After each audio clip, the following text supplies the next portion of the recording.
Need to know what really makes you go.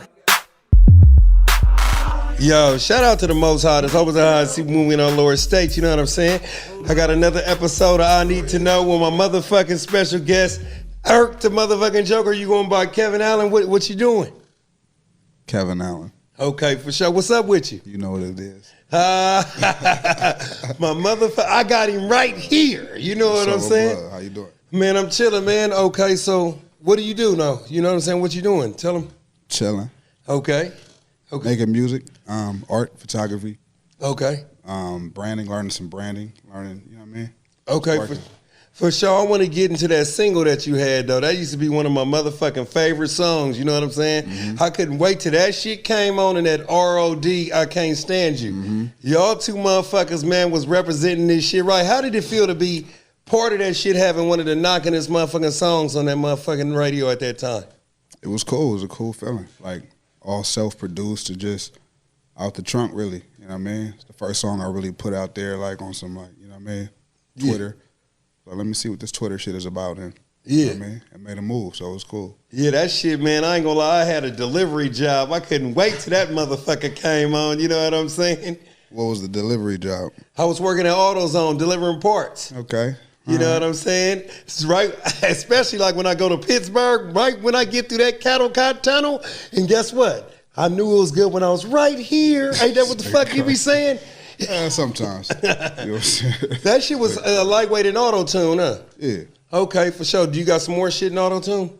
It depends. It depends on the vibe. Gotcha. You didn't get too drowned off into that, huh? Sometimes. Okay. I mean, experimenting, I mean. Besides T-Pain, who was your favorite motherfucker in auto-tune? Cause he kind of like fathered that shit. You know what I'm saying? Like for the new generation. Nah, I mean, well, yeah, for the rap and R&B. Yeah. But like that plug-in was, being used before. Well, you know what? Somebody could start something. There's a difference between a motherfucker starting something and a motherfucker. T-Pain ain't my favorite. He ain't? I feel like you trying to jab me on the low. No, I'm not trying to. No, I'm saying this. It's a difference between when a motherfucker starts something and a motherfucker popularize it. Like if I, Philly Blunts, right? Uh-huh. If I say who popularized Philly Blunts, what would you say? I don't know, Redman or something? Yes, exactly. You know what I'm saying? So I know that T-Pain didn't start the auto-tune, but I think he popularized it. Yeah, for sure. The so hip-hop and R&B, yeah. So who is your favorite motherfucker in auto-tunes? I don't know. I don't think I have a favorite. Gotcha. I mean, right now, I'm slapping that Lil Baby shit. He in auto-tunes too? Yeah. Okay, I fuck with I think Future is kind of dope in auto-tunes. Or Drake. It must be the motherfucker. I never thought that I'd be listening to this much motherfucking Drake, man. I'd be going to the Drake? Drake. Okay, got you. Aubrey. You know what I'm saying? I got you. I'm listening to that motherfucker when I go to the gym because I'm working out and shit like that. And it's crazy because rap, it's a place for everything. You trying to get help for the summer or you like trying to be healthy? Both. They one and the same after you get past 30. They should be. Okay. Because you just don't do shit for the bitches after you get 30. You say you don't? No, you just don't do shit for the bitches. Okay. Yeah. You got to be healthy. I mean, you can, You agree with that? I don't know. I mean, it's a person-by-person basis. A lot of 30-year-old cats out there. I mean, yeah, like when you in your 30s and shit like that, you do shit. Oh, man, summer right around the corner. You get yoked, be looking cool for about 3 months, And then Thanksgiving hits. Yeah. For sure. So what if turkey? You like turkey? Huh? You be eating turkey? I'm a vegan and shit like that, so I don't really eat. Oh, you done flipped the whole script. Well, I've been doing this I've been going in cycles for about 4 years. I go vegan, then vegetarian, then chicken and fish, then start back over. With what? Swine? Or No, never go that low. Okay. Never go that low. Is it a fact that pigs eat their own shit? Is that a fact? Chickens do too. I worked on a farm. Really? But yes, the answer is yes. How many jobs you had? Huh? I'm a You a fool. Well, you know what? When I say I worked on a farm, I actually lived on a farm and I had to do work to watch the chickens. How old are you? I'm 41. Oh, you're not that old, bro, to have all these jobs. Well, the thing about it is when you got like responsible elders and you're part of a community and shit like that, you do have to work. God damn. Like when I was younger and shit like that, this man across the street back in the 80s, I used to help him wash his car for quarters and shit like that. And he Okay. taught me how to work. He's like my grandfather. That's crazy. Yeah, like when you teach motherfuckers shit how to do shit when they little, motherfuckers normally grow up. If you've been working and earning your money since you've been a little kid, washing cars, and I'm talking about 1984 though. You know, a quarter ain't shit now, but it's the principle, and it was a lot then. But back then it was. Hell yeah, Back you then. could shit for 50 cents. You could probably buy like That's 10 making packs the of most now of it. laters or some shit. You the little nigga with hella now later, tongue red than a motherfucker. Right. For sure. So what you working on now? AutoZone.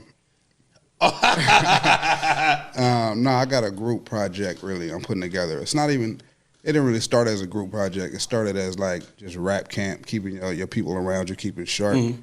And then the music just started sounding kind of crazy. So we was like gonna put it together and drop it. Solo shit. I don't know, man, just working.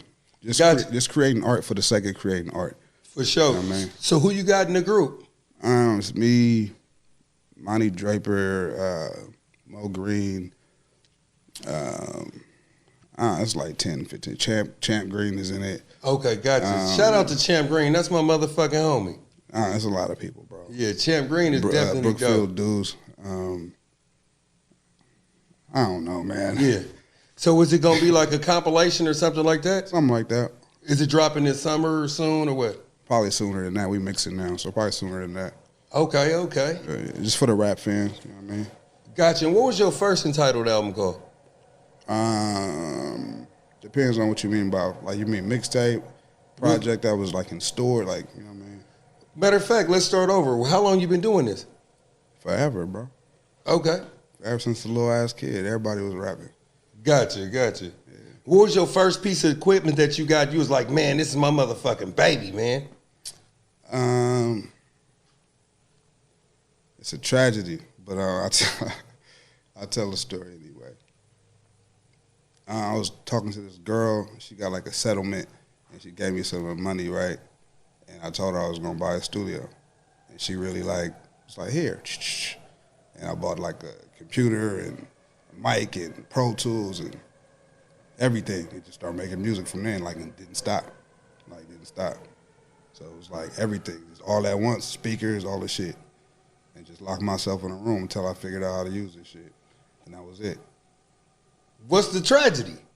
The tragedy was how she got the money. You know? Oh, okay, gotcha. We're not going gotcha. all the way and all that. No. Yeah. When I said, I thought you was gonna say I'm something not like, telling you the sad, you know what I'm saying? No. You might be an emotional guy, I want to make you cry, you know what I mean? no, you stupid. You made it seem like when I said, what was the equipment, you made me feel like the equipment got stolen by an uncle that was smoking and shit like that. Like it was Well, like that's what you got from that? Yeah, because I said, what was the first piece of equipment that Uncle was smoking around. No, look. I said, what was the equipment that you first got? You was like, this my baby. You said, oh man, I gotta tell you, it was a tragedy. So I'm associating the tragedy that something actually happened to the motherfucking piece of equipment, like it came up broke or missing or some shit like that, and it was just nah. Yeah, okay, that's what's up though. That was a good investment. Look at you now though. For sure. You know, every time she hear your song on the radio, I know she like, that motherfucker, you know, I built that nigga. I made that nigga. Nah. Oh, it's all good? It's always all good. Nah. For sure. So you off in the photography too, right? Yeah, man. Okay. You getting your clientele up and shit like that? You get a lot of venues? No, I just kind of just do what I want to do, really. Like, just creating art, bro. Yeah. For the sake of creating art. For sure. Yeah, man. That's hella dope. Ain't you a DJ too? I learned how. Yeah. I wouldn't call myself a DJ. It was fun. Yeah. But I'm not a club DJ. Like, I don't want to be harassed and like, play this song. Can you play that? Oh yeah. I don't DJ like that. I like play the shit that I want to play for the people that want that. You know what I mean? Yeah. So, And I think, was you doing something like, I think I ran into you one time where you was having like a motherfucker like ask like all these questions and stuff like that on the street. Was that something that you was working on? yeah, it was just content, just creating content. Just Okay. podcasting kind of, you know what I mean? Before it was like really a big platform for it. I was just trying to like dabble into it and, Yeah. you know what I mean? You kind of like stick your toe in the water, just check the temperature and Yeah, shit like just that. have fun, really. Talk to people I know and shit, see what they got to say.